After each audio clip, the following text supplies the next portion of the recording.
Senaryo ng maglolong nag-uusap.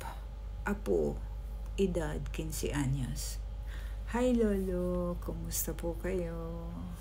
Sagot naman ni Lolo, edad 80 anyos. Apo, masama ang pregunta ko ngayon. May pinagdadaanan ako. Sagot ng apo. Hala?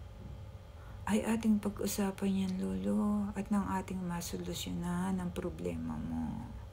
Ang sabi ni Lolo.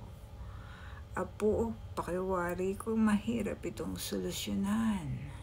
Sabi ni Apo. Come on, speak up, Lolo. Ang sabi ng Lolo. Apo, ang lola mo kasi hindi na nire-regla.